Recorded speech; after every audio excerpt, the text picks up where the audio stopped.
Good afternoon, participants. We're just going to play a short Urban Act video. Welcome to the webinar, and then we will hand over to Deanna Morris, our moderator. Thank you very much.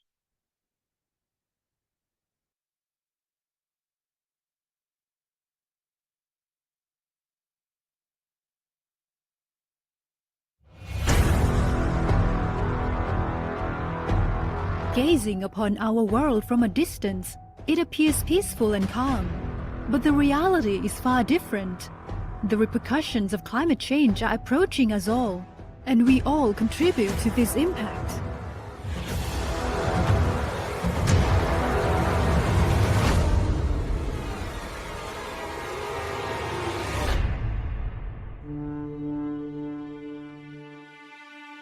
By 2050, projections indicate that over 3 billion people will reside in various urban centers in the Asia-Pacific region alone. Urban activities are a key contributor to climate change.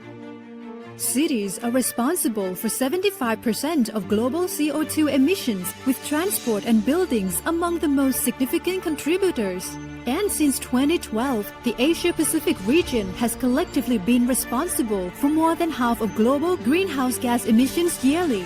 The repercussions of climate change are imminent and befalling us all. Several Asian countries are among the top 10 countries most affected by climate change, with the Philippines ranked the 4th, India ranked the 7th, and Thailand ranked the 9th. It's time to act, and we have a joint responsibility to address climate change through urban development planning and design guided by climate data. That's where Urban Act comes in. Urban Act, or the Integrated Urban Climate Action for Low Carbon and Resilient Cities project, is a regional project that aims to support the transformation towards low carbon and resilient urban development and contribute to implementing each partner country's nationally determined contributions and the Sustainable Development Goals. Funded by the International Climate Initiative, or ICI, commissioned by the German Federal Ministry of Economic Affairs and Climate Action, or BMWK, Urban Act is implemented in 5 partner countries: China, India, Indonesia, the Philippines, and Thailand, with a duration spanning 5 years from 2022 to 2027. We aim to achieve 4 critical outputs. These outputs include improving the institutional environment for climate-sensitive urban development, using evidence-based, inclusive, climate-sensitive, spatial and urban planning, identifying project concepts for urban climate action investment, and enhancing knowledge through regional networking, exchange, and learning. Our collaborative partnership comprises the Deutsche Gesellschaft für internationale Zusammenarbeit GmbH, or GIZ, as a project leader, and the international partners consisting of the United Nations Economic and Social Commission for Asia and the Pacific, or ESCAP, United Cities and Local Governments Asia Pacific, or UCLG ASPAC, the University of Stuttgart, and TU Dortmund University, and national partners in each of the project countries. To promote and showcase a sustainable integration of climate change into urban development, Urban Act implements its support in 14 pilot cities across the 5 countries, recognizing the unique context of the partner countries and aiming to improve the country's specific policies and regulatory frameworks. Furthermore, we engage in joint operations with the Indonesia-Malaysia-Thailand Growth Triangle, or IMTGT, implementing initiatives in 6 cities within the IMTGT sub-region. We are all standing on the edge, and every decision and action we take today will shape our future for generations to come. It is not just a choice, it's a collective responsibility that falls on each of our shoulders. It's time for us to unite and journey towards low-carbon, resilient urban development. Join us in the Urban Act, Joint Action for Climate-Friendly and Resilient Cities. We are stronger if we are together.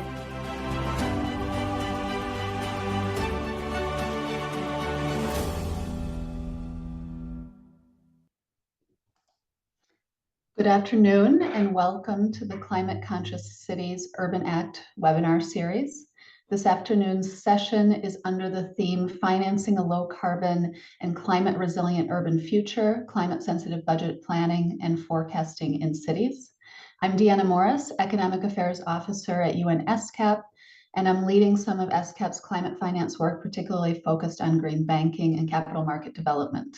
I'm pleased to be today's moderator of this important session, which brings together two critical issues that ESCAP is working on: climate conscious cities and financing for development. We received over 160 registrations for today's webinar, which shows strong interest in today's topic. And this webinar is part of a broader Urban Act project, and its key objectives of this webinar series are to increase the understanding and knowledge of participants to build integrated climate action in low carbon resilient cities, to communicate and raise awareness of key innovations and emerging topics on action for low carbon and resilient cities, and to build and enhance partnerships between Urban Act project and relevant organizations, institutions, and experts, and of course, showcase best practices, learnings, and innovations from the Urban Act project to a wider audience. We're pleased to have you here today, and we do have upcoming webinars as well on a range of highly relevant topics, including developing climate assessment methodologies for countries and cities, smart cities, climate synergies, and more. And we look forward to your participation in those future events as well. As you will have noted, we did ask you questions when you were registering for this webinar. And thank you for those of you who did respond to those questions and provided your questions in advance. This does help us make the content as relevant as possible and also deliver these webinar sessions by supporting participants' voice in these sessions. So thank you for that. We will get to some of those questions later in today's discussion, but a few housekeeping remarks first. Please do note that the webinar is recorded and will be available with slides for viewing after the webinar. Feel free to use the chat box to chat with each other, of course, but also to please place your questions and answers in the Q&A function and write to the participants there, and we will go through that later in the session today. And certificates for participation will be available by filling out the survey at the end of this webinar. So without further ado, I would like to introduce our first speaker. It's Ms. Gilda Hilario, and Ms. Hilario serves as the Director of Urban Development at the Institute of Climate and Sustainable Cities, a climate and energy think tank based in the Philippines. She leads the Institute's portfolio that works closely with government agencies, cities, and civil society organizations to advance better integration of climate considerations in urban development planning, including climate finance, and also promotes inclusive, resilient, low-carbon solutions that readily address the development challenges of cities and urbanizing communities concerning mobility, water, energy, and the intersection with gender. Ms. Hilario also contributes to Southeast Asia's Node of Clean Mobility Collective, a global network of non-state actors advocating and campaigning for inclusive, low-carbon urban mobility. Ms. Hilario, you have the floor. Good afternoon, Diana, and good afternoon to colleagues and participants. I think I'll just go ahead with the presentation. Next, please. Just to introduce ICSC, Diana has already introduced ICSC, but I think just also to elaborate on that, our work is we are part of a national implementation partner of Urban Act in the Philippines, working with fellow implementing partners, Clean Air Asia and GISAT in the Philippines, and our political partner, Department of Interior and Local Government, with other partner agencies, Department of Transportation, and Department of Human Settlements and Urban Development, implement horizontal and vertical integration of climate change in urban development planning in the country. Just to start this conversation, next slide, please. I guess I will focus on why climate sensitive budget planning and monitoring, and kind of zoom in as well as to the context of the Philippines. It's also to recognize that there are participants that are not familiar with the Philippine context. So why climate sensitive budget planning and monitoring? I always, for climate sensitive budget planning and forecasting, but caveat to that is also the necessary process of monitoring the budgets as well. For in the case of the Philippines, one, it's because of our climate, it's part of our policy mandate. The Philippines, we have a climate change Act of 2009, and the very idea is that you have to mainstream climate change planning into all development planning perspectives. So I guess that's one of the reasons why. And the other one is, why do we have to make our budget planning and processes climate sensitive as well? It's also to inform climate sensitive budget planning informs priority climate actions that have resource allocation, and at the same time, it's a good policy tool for data and evidence-based policymaking. So it gives us a good idea what climate actions are funded and not funded, and it speaks about what are also being deprioritized. It can be used as well as an indicator for the investment requirements for accessing external climate finance. So the other thing that why as well, because we want that our climate plans can be implemented. Any, as they say, any plan without figures, and this is a cliche, any plan, no matter how sophisticated they are, if there are no figures and no values in it, it remains a wish list or a dream, right? So so as well as I've already mentioned, when we come up with climate sensitive budgets, we also support development of sound policies that are based on realities and experience of resource, and also considers resources of local cities and localities. So at the same time, it promotes transparency and accountability, and at the same time, credibility of the institutions. Part of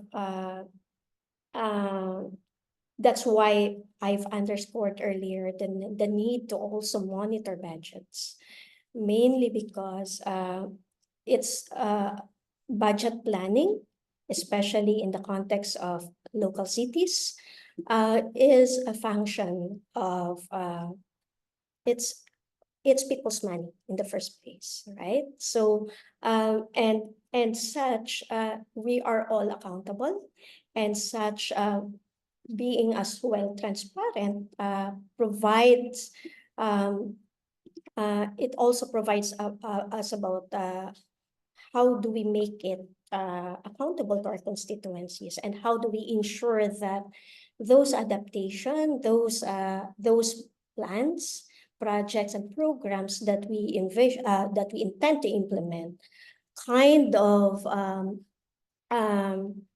to where trying to be spent to where it is intended to be, right? So as they say, there's always a discussion about climate finance being analogized as similarly to a plumbing job, analogize it similar to a water pipe system. You have to look at and you have to monitor as well where the barriers are, so where the blockage are, where the leakages are, and so that you can fix it, so that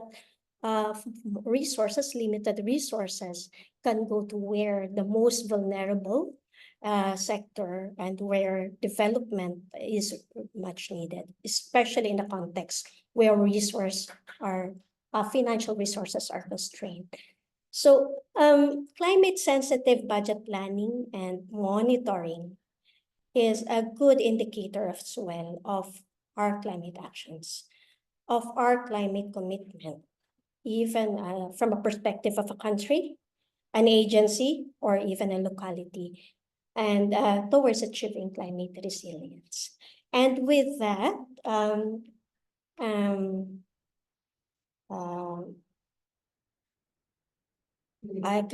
I illustrate an example. Next slide, please. Okay. So in the Philippines, as I've mentioned, the policy mandate is we have a Climate Change Act, and our climate finance, what we have in terms of a climate policy as well, other than the People Survival Fund, is integrating. How do you integrate climate in development planning, including budget process and resource allocation? And what as early as 2013, the Department of Budget and Management and the Climate Change Commission came up with the climate change expenditure tagging as a tool to really track and climate finance, flowing in domestic climate finance and public expenditures in annual budgets of national government agencies. In 2014, they collaborated and partnered with Department of Interior and local governments, to come up with local climate change expenditure tagging, and hence encourages local governments to tag their budgets. So there's around 4 steps involved. The very crucial first step is you establish climate change rationally. And the second step is you determine climate change adaptation strategies and climate change mitigation strategies. So at the same time, there's decision tools that would help cities as well.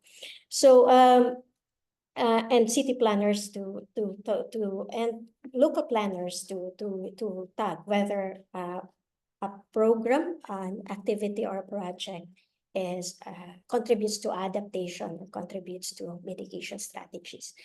The third step was to tag it and using existing tool of annual investment planning process. So and then what they do is submit it to the help desk of the Climate Change Commission, right?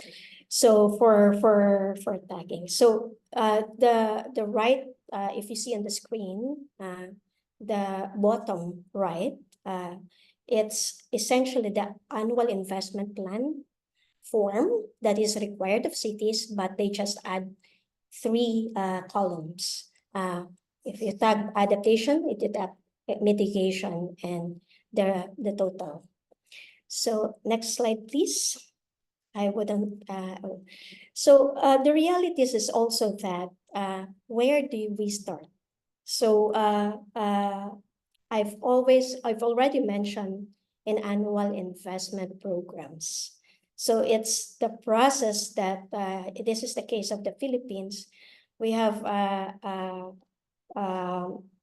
local governments have to come up with around a set of 22 nationally mandated plans and around 12 sector-specific plans. So guess how overwhelmed local government planners are now. So, but the idea is that if we just use the annual investment planning in the CCT and you tag it, you already kind of make it fits into, you have come up with a figure of how sensitive your annual budgets are in terms of responding to and contributing to adaptation and mitigation objectives of the city or the country. So the starting point is in the purple for local governments in the country. So what has been the challenges so far around this? No? So next slide, please. Okay. Since 2014, the performance across time has kind of peaked, and at the same time, the traction has become uneven. If you see cities, the dark blue one have a low compliance rate. As of 2021, the reason in 2022, it really declined as well. There were COVID also was the COVID pandemic and as well as changes in the planning cycle also contributed to that. But at the same time, what is telling is that the reasons why local governments did not comply is because a lot of them are not compelled to submit because the policy only encourages and not actually mandates local governments to tag their budgets. So there is also the first challenge towards implementation on this is that there's a lack of integration. Aligning local priorities and plans with is difficult. At the same time, and you see there also the gaps between vertical integration in terms of planning. So there's also the capacity challenge, and it's the lack of the necessary technical expertise to accurately tag and report climate change expenditures. There's a need for continuous capacity building and training for LGU staff. We all know the limitations as well, that a lot of personnel in the local governments, given the limited resources, does not have, their tenural contracts are not secured. Hence, we have to train them year in, year out. Quality checks and feedback as well has become a barrier around it. A lot of the technical assistance that we've and feedback that we've encountered in engaging our partner pilot cities in Urban Act is that we don't really actually know, even if we submit, if we're doing it right. Are we correctly tagging adaptation? Are we correctly tagging mitigation? So how do we ensure consistency and standardization in climate expenditures? The fourth one is co-benefits are not measured. It always, the tool only looks at the dichotomy of adaptation or mitigation, but what about adaptation and with mitigation benefits? For example, mangroves. For example, active cycling, how do you look at it? active transport or cycling. Is it adaptation? Because it has also, it's part of the resilience building, but at the same time, it has mitigation co-benefits. So practical questions like that. And then there's always compliance challenges as well. Mainly, that's the number one reason.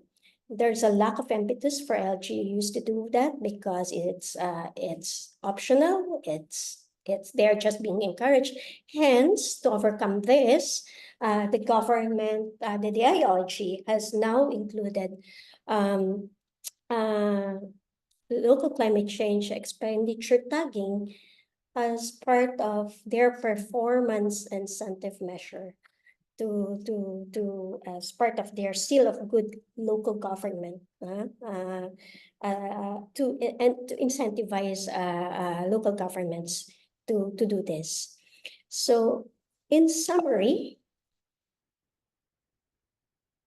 next slide, please. So what we can say is that essentially what we have in the Philippines is and the example that we have seen is that if we make our budgeting process climate sensitive, it's actually an implementation already of our climate action plan. And it should be integral in local climate planning processes. So what we also need to say is that we do not, budgeting should not be siloed and separate from the actual development planning. It's really integral. So at the same time, local climate sensitive budgeting, what's the beauty that we have seen so far is that it's a bottom-up process. Perhaps there's a policy mandate that is top-down, but ideally it's a bottom-up process that puts premium on achieving local climate resilience and where communities have greater stake and say how limited resources that they have at hand can be used to achieve resilience. And at the same time, to address starting points, what we have seen so far is that there is a need to really understand, because it's the step one in all this, understanding the climate rationality of the city, of the locality that we're at. And this is very critical. And because there's also a capacity gaps around this is where partnerships with multi-stakeholders is necessary, and where capacity gaps on understanding climate risk, vulnerability, and drivers are high. And this is where as well there is opportunity to collaborate beyond our city boundaries or our administrative boundaries, and make use of city networks or local government networks, or work around provinces as well, and liaise with them and coordinate with them as well, because this is where resources we can leverage and make use and optimize resources at the same time. In the end as well, when we do our local plans and budgets, climate sensitive, it can be used to leverage and access private and external climate finance. So it's easy to say, for example, it's really easy for one to say that this is what you need if you already know of an indication as to how much it really a program or a plan actually costs, and how much can you leverage it. So at the same time, in conclusion, local budgets is essentially a climate fund, our climate fund.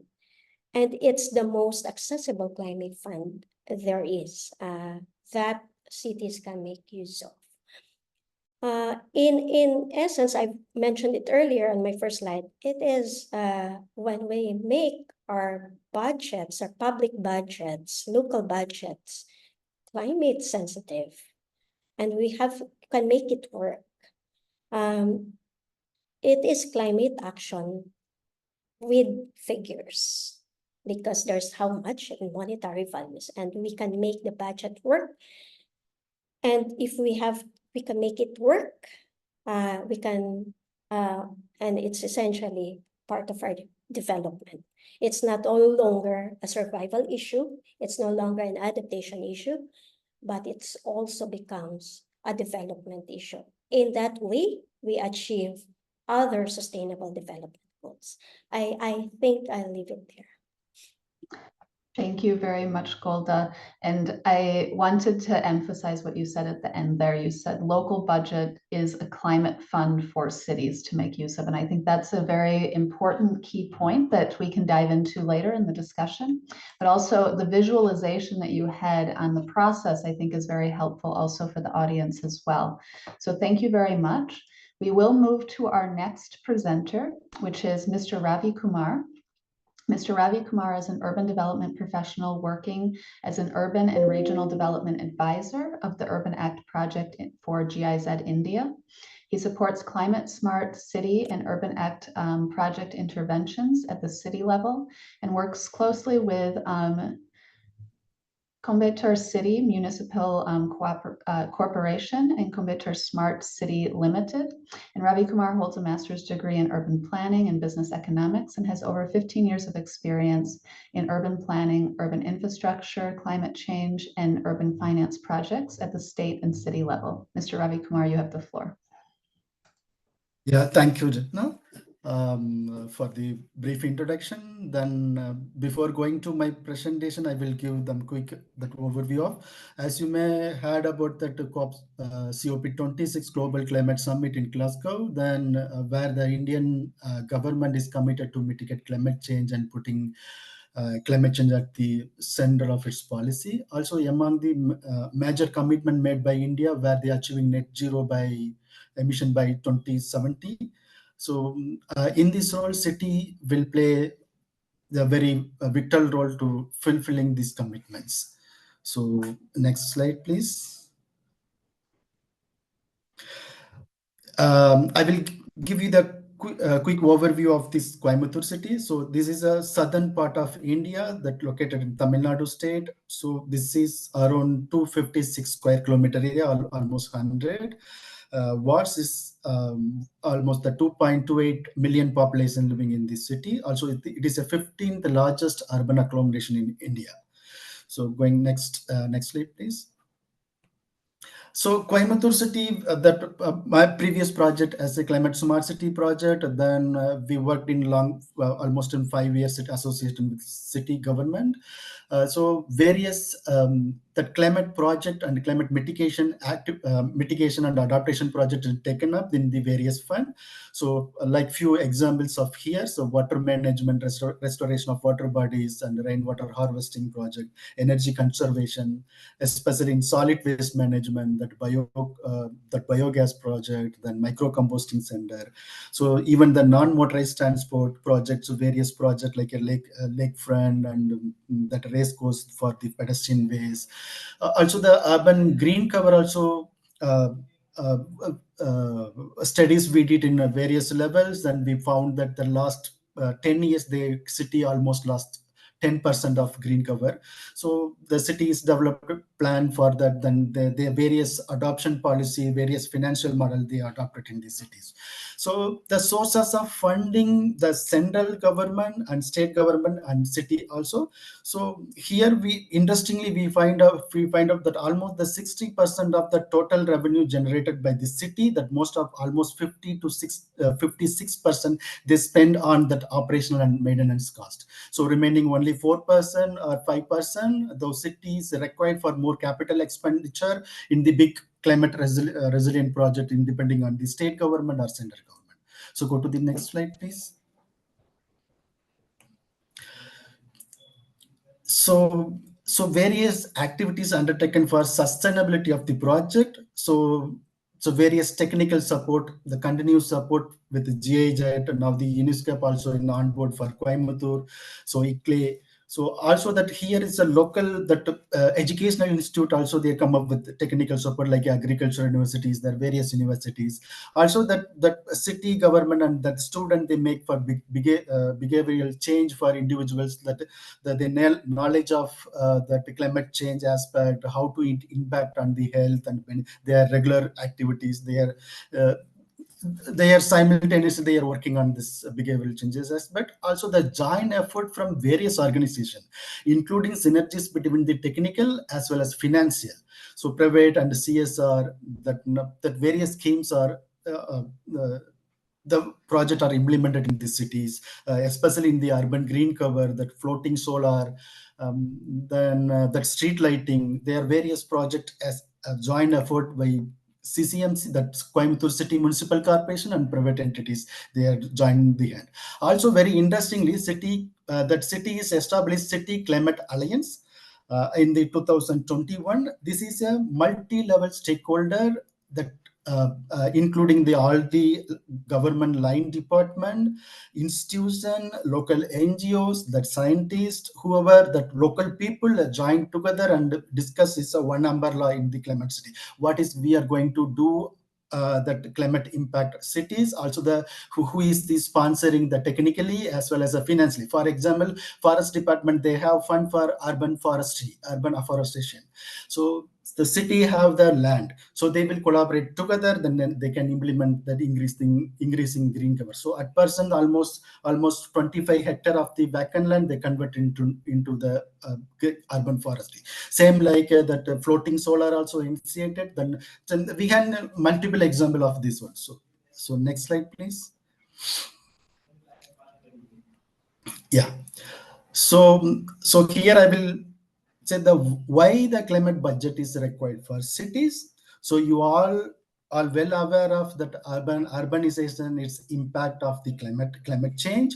So like that every city has facing that heat island effect. So recently that all temperature gone up to the 43, 45. Even Coimbatore we reached a 43 is the highest temperature for this year. So also the water scarcity also we face that in Coimbatore. Then many cities are same case, that urban flooding issues also. So right now we don't have in urban flooding in Coimbatore, but in urban periphery area, that sprawl area, we the adjoining the city limit, so we don't have much planning. Then maybe the upcoming days it's going to urban flooding also, it converted to urban flooding also that a drought and water scarcity. Then GHG emission is a general for all cities. So addressing those issues, so this demand also increased that drastically that impact on climate and city finance. So even it's come to end for the budget. So how we need to spend and how we need to where you get from finance. So it's a negative impact of this causes for that local community, then even revenue potential for that city government. So city government more burden, already burdens, is more burden to expenditure. This are going to happen. So this is a right time to city think about that, relook about their budget, their finance in the climate lens. Which project we need to take priority, and this climate sensitive urban, whatever the infrastructure development is there, then we need to look on the climate lens. So where need to fit this, where need to focus on this, so how it impact on future, then benefit all those things. So we find we have a lot of challenges, but mainly that I find out the three challenges. One is the institutional structure arrangement in the budget process. So moreover that all cities that facing the same issues, that focus there in the regular activities on duties, but rather than that thinking about the new thing, that climate aspect or innovation project, like so lack of resources availability, so the manpower, the technical expertise. Also we face that lack of awareness and lack of policy and limited, because of city government depends on the state and central. So the policy maker are the higher level. So lower level, they have very limitation. So if, for example, if you want to that tax want to increase the city, so mitigate that certain level, so city cannot do alone, so it comes from the state, so some limitation is there. So go to the next slides. So the next step is how the city can process climate budget aspect. So first, city need to do climate action plan, various level, various sector wise, then identify the sector wise climate mitigation adaptation project, and period is long term, short term, and mid term. So identifying the source of finance. Here is a very important. You need to deep into this, and you need to technical expertise also in this field, all those fields. So the where is central government it can fit, or state government it can fit, or is a private model. For example, solid waste management, we approach in private partnership. So some the urban green cover development we did in the adaptation policy in the CSR funding. So also very interestingly, Tamil Nadu government, they announced in 2021 that Namakku Name Thittam, that scheme that is called that people owners, people participation and people ownership. So people can invest the climate or urban infrastructure project. So 1/3 of that project money that people can own. That if more than 50%, then people can, that private party can own the project, they can execute, they can hand it over to operational maintenance and hand it over to cities. This can be happen. So finally, that you need to identify the sector project, then brief about the how the significant climate change adaptation benefits, co-benefits. You can list out the project in the budget book. Then finally, the monitoring and effective climate project, that monitoring and evaluation. This is a final step. This is a simple process. You can do that. I think that this can be done in any cities. This is not a big science. This is a very simple, and every cities can do this. Thank you. Thank you very much. And thank you also for showing the overview of the process. And actually, I think a lot of times people think it's quite a complicated thing, but the simplicity of it as well, I think is very important that you highlighted. We will now jump into the questions. We had a lot of questions received actually before this webinar as well. So I will go to those first. I do see one question in the chat here. So please do also put your questions in the chat too. We can answer those live. But I will go to the first question here, which is to both panelists actually. And I'll go to Mr. Ravi Kumar first, because you actually were mentioning this just recently in your presentation. And the question is, what kind of policy support would you expect from the national government to encourage cities to invest in climate sensitive interventions at the city level? Yeah. For India, that national level, the guidelines already formed. So for the city government, we need for clear way. But it's like a scheme. For example, the Smart City Mission scheme, Amrut, then Swachh Bharat Mission. So each schemes have a different project. That one of the element was in that climate. For example, that Smart City Mission, restoration of water bodies, conversion to LED street, solar to LED street light. So various aspects. Same like a Amrut project. So the renewable, the urban green cover. Same like urban green cover. Same like what recycle and reuse water. These are the small component of project. Then the scheme level is there. But policy level, we don't have. We are following the municipal manual for municipal accounting system. That is all Indian cities, they're following that the municipal accounting system, they are standardized one, they are following. There is no that climate aspect is covered. So this kind of policy for city required for the national level, this is formed by national. So these guidelines, maybe the revision is required. So the guideline for the cities, how can adopt and incorporate the climate aspect. Then also the funding also. So if, for example, that state level, the central level, they have access fund, they can give the grant or some subsidies but state government, the city government, they can't access directly that international finance funding or international marketing so they have approval from state government. Still little that relaxation or something is required, I feel that. Excellent. So strong collaboration between the state government and cities is important. Golda, over to you for the same question.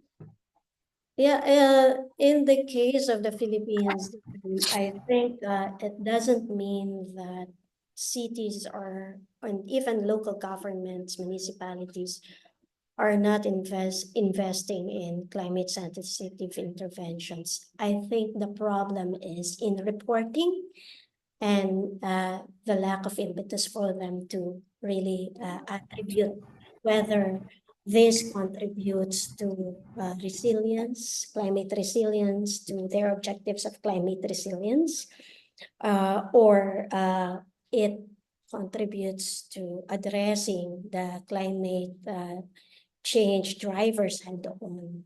So I think, and putting values as to that, in fact, I think that's also where, because I've been looking at, and we've been looking at it, it seems like in the case of the nationally determined contribution, for example,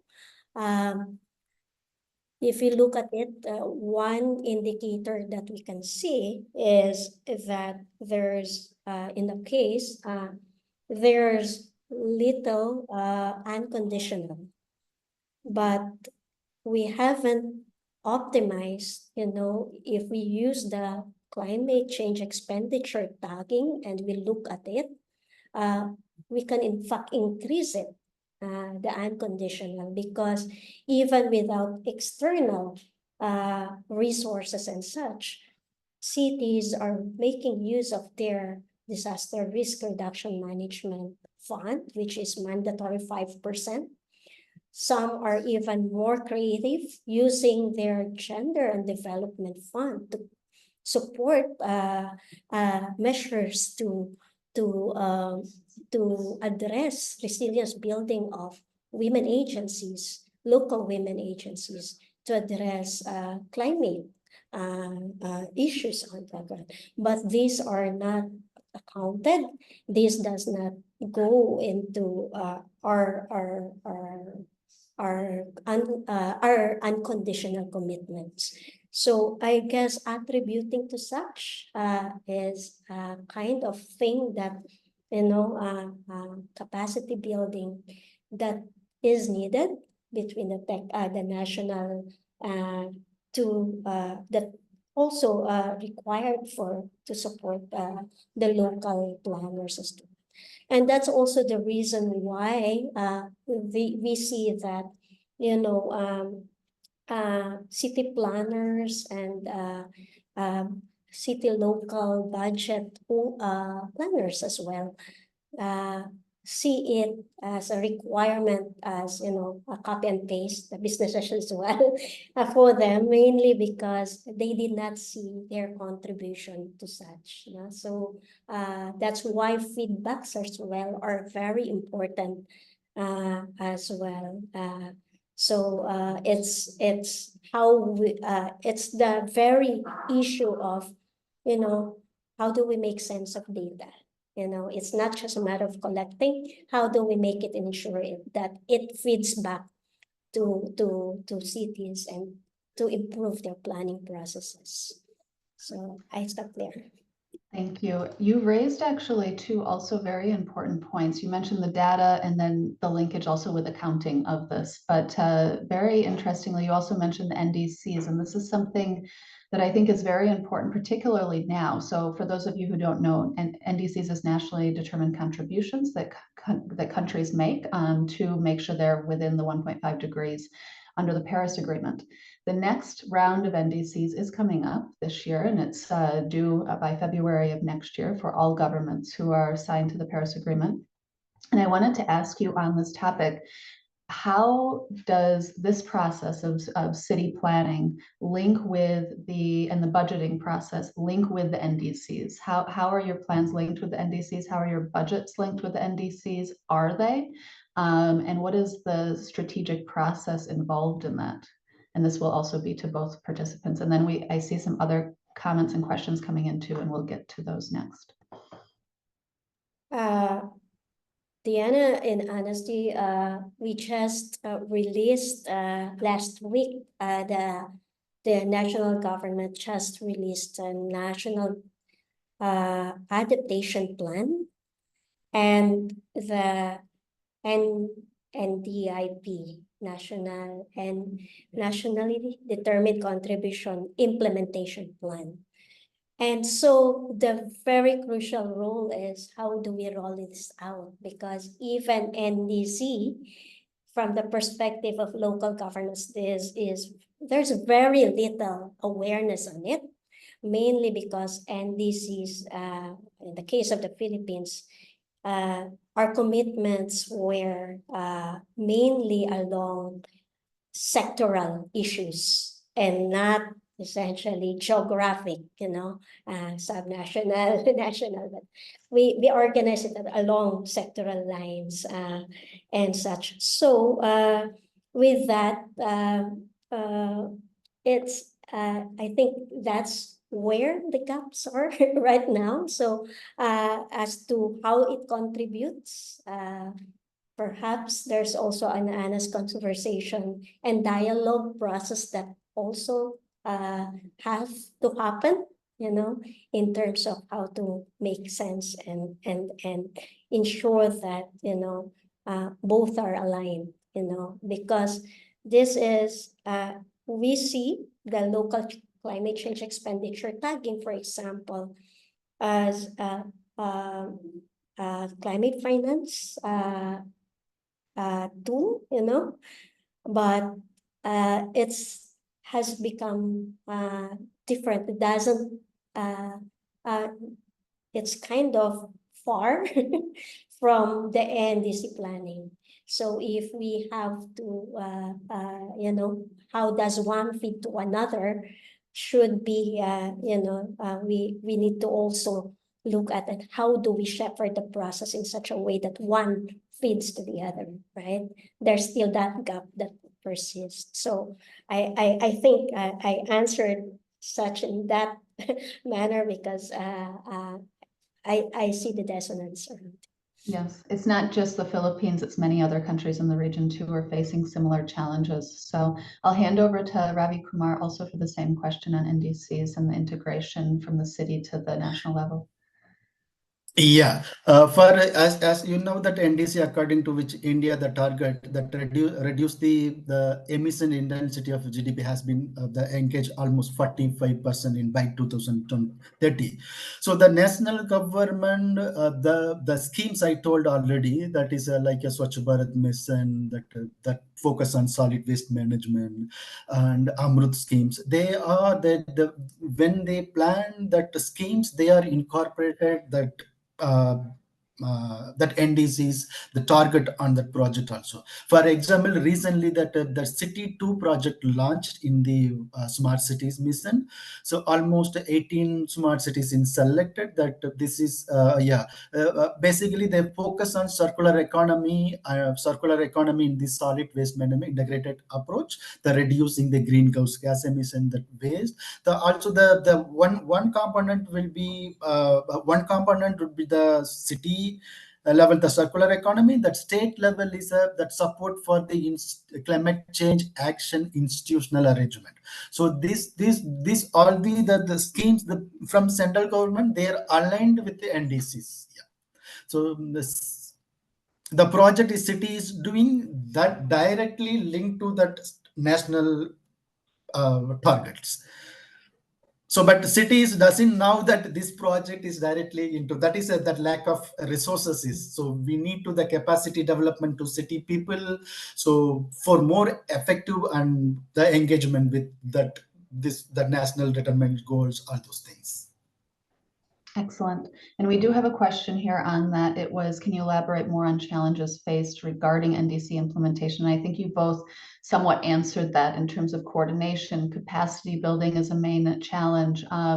Also the top-down, bottom-up approach and meeting that within the government, and the budgeting, of course, with that. This is a main issue also with NDCs being discussed right now, is that the next round of NDCs should be not only commitments, but moving from commitments to action and really becoming financing roadmaps and investment plans for the country and also those involved in the country, so the city levels, municipality level as well.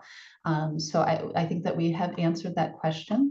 We will go back to some of the other questions that have been asked. The first one is to Ravi Kumar. The question is regarding the funding ability for private partners in the city. How do you explore those options? Yeah.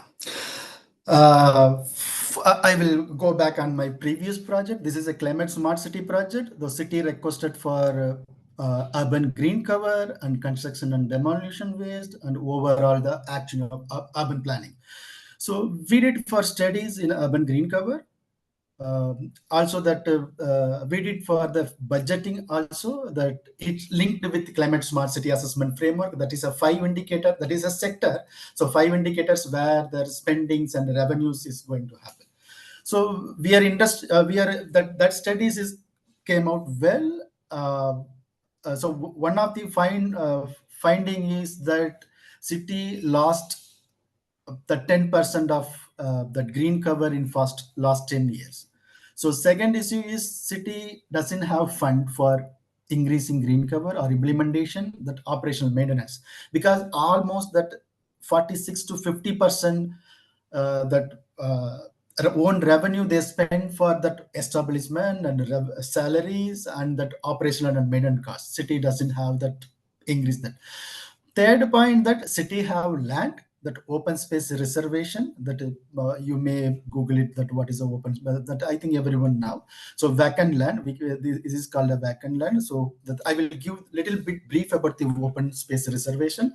So that city, any party for part A, B, C, X, Y person is going to develop or residential, whatever thing about that 10,000 square meter above land is there, that you need to 10% of land you need to hand over to local bodies. That can be developed as a open space or public community park, whatever thing. It's only public purpose that can be used, no other purpose. So this land available, almost we identify 1,400 plots. Is varying from 2,002 acre, 15 acre, 20 acre. This is a varying. So we come out with that land is there. Then we come out with the action plan. We proposed various plan, PPP model, that caretaker policies, then adoption policies. Like city choose that adoption policies. That is main, that adoption policies is increase the green cover, reduce the capital cost, and they need to maintain operational maintenance also. So we called expression of interest in newspaper, the city government called. So that we are going to, we choose that open land, then call for various newspapers. So we are investing to hand it over to this developing green cover. Interestingly, various organizations approached corporation, that city municipal administration. So we are interested. So that MOU was signed between the corporation and the private agencies, including CSR activities, even college, even some areas that residential welfare association, they voluntary, they want to. So I need to develop this area. Like so corporation provide that boundaries, then water supply, then that private parties, they invest their money to create a green spaces, open spaces. So also the operational maintenance also 2 years. So once 2 years over, then they need to hand it over to corporation, or corporation wants to extend, they can extend the MOU. These are the one method they are developing in Coimbatore. This is a successful model. Almost now it's a 250 open space reservation converted into forest. So they choose that method, Miyawaki forest, that is easy to grow very faster. So they choose. Then benefit for private parties, they can hold that holdings, other things. This is one of the examples. Excellent. Thank you very much for that example. We'll now move to the next question, which is related to the Philippines. Kindupawan City, sorry for the pronunciation. They are undertaking a project called Canopy 25, a local greening program, and it involves tree growing and bamboo refining zones and planting over the city. Can they anchor this program for future climate sensitive based budgeting? Actually, under the policy mandate, yes. The short answer is yes. But the question will be, how do you tag it? Is it adaptation? Is it mitigation? And I think I touched it in a challenge as well, the capacity for that around it. The guidance for us is that go back to the climate, understanding your local climate risks. If it addresses your local climate risk, then tag it as adaptation and resilience building. But if it doesn't, tag it as a mitigation anyway, because tree growing just ensure as well, that's where monitoring is important, that they are really carbon sinks, they are essential for that, because if there's only the survivor rate is very small, then perhaps it might not be effective mitigation measure. So so that's the long answer to that, but it's really also short. Yes. Thank you. And we'll move to the final question. We do have just only about 3 minutes remaining and then a few closing remarks as well. The last question is very important, quite interesting. It's for both of you, and it's based on your experience, how can cities ensure that sufficient funding is available and planned for both investment and also long-term maintenance? For example, cities may be encountering challenges maintaining nature-based solutions if it's not part of the annual operations and maintenance budget. So we'll go to you, Golda, first, and then we'll end with Ravi Kumar for the final word. Yeah, that's also the challenge around it, mainly because even if you have nature-based solutions around that, bamboo, mangroves and such, and in fact, including promoting local biodiversity, we can easily, theoretically, we can just say that these are adaptation, resilience, and nature-based solutions, no regret solutions. But I guess challenges persist around that. That's also the reason why even we do it and ensure it and in such a way that optimizes well other finance resources, not only the budgets, of course, make it as a leverage, but at the same time, we can be more creative as well in tapping other private sources, for example. We haven't spoken about green bonds as a potential and other innovative finance instruments that there is around that, and that's essentially part of it.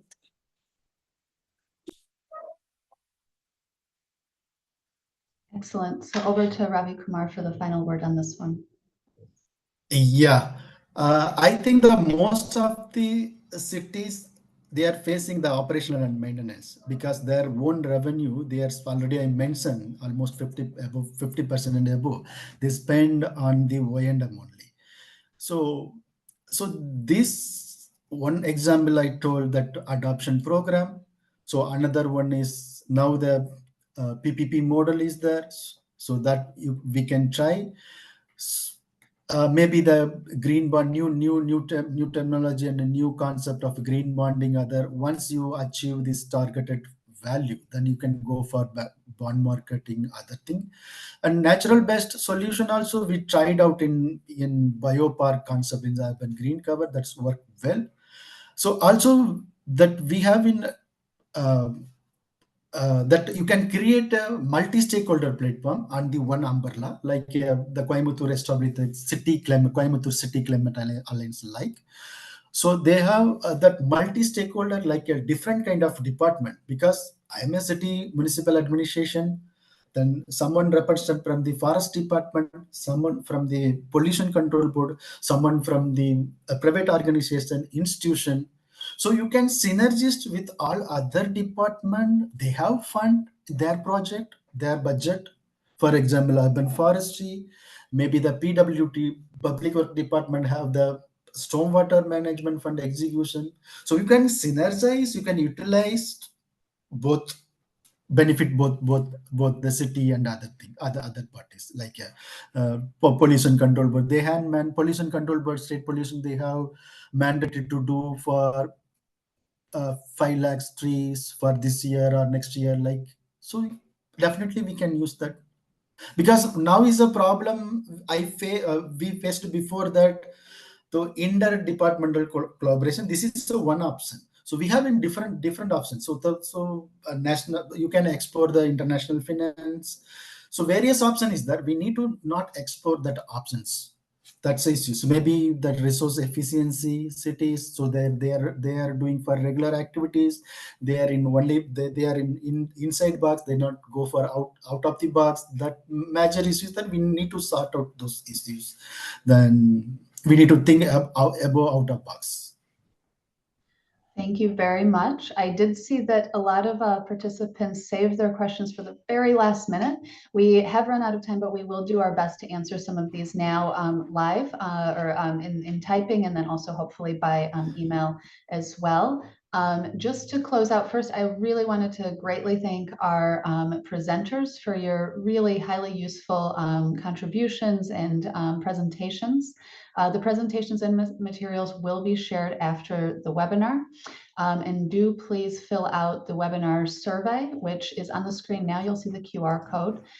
Please do fill out the survey. And if you do want to receive a certification of participation for your attendance, please make sure to answer the 5 questions about the content of the webinar at the end of the survey, and our team will make sure that you get your certificate of participation.